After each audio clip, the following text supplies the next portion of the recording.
shi lu nửa cha lung du sa ke shi chua yêu chỉ mua cây thua cô sa ke shi lu你只摸根子，也只给包说，我知道摸多，我只给谁路，你只差那个，我只给人人，我做路一了，我要路高时，我嘛波高不，我要叫高木，高通安度，我要摸错呀，找高高大。luôn nu và chỉ toa cho cũ có yo gông chua và nhỏ sang tu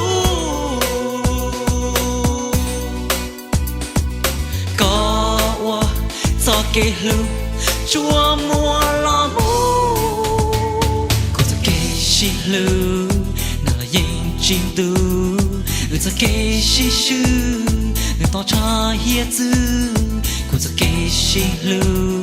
và tự nhiên chỉ cô, sẽ kể xin chân, rồi sao tao xóa lăng, cô sẽ kể xin lưu, cô lưu xia chỉ đủ, muốn tao kể sao xia, yêu chỉ cho cơ chia, cô ya lưu có sự, cô mà bua có bự, cô ya cho có mu, có thông ăn du. Ya mua chua ya cho có ta có yo luôn nu wa chi toa cho cu có yo gông chua wa nhỏ sang tu có wa so ke lu chua mua lo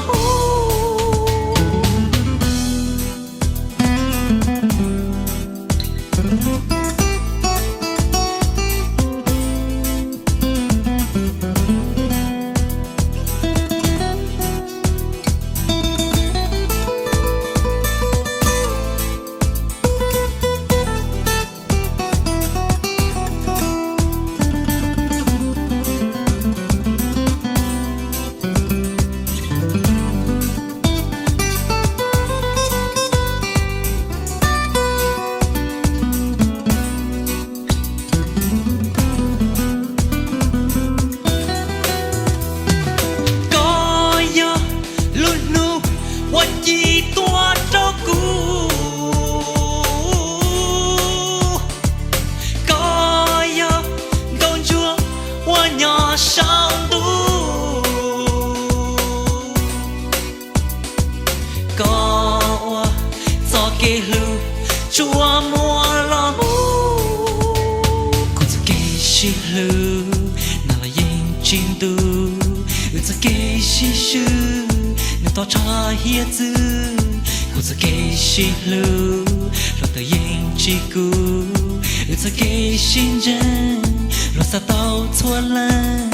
cô sẽ kể xin lưu, cô lưu xia chỉ đủ, muốn sẽ kể sao xia, yêu chỉ cho cơ chia, cô ya lưu cao sư, cô mà bua cao bự,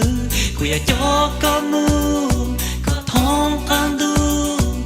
Mua chua ya cho có ta có yo luôn nu wa chi toa cho cu có yo gông chua wa nhỏ sang tu có gió kê lu chua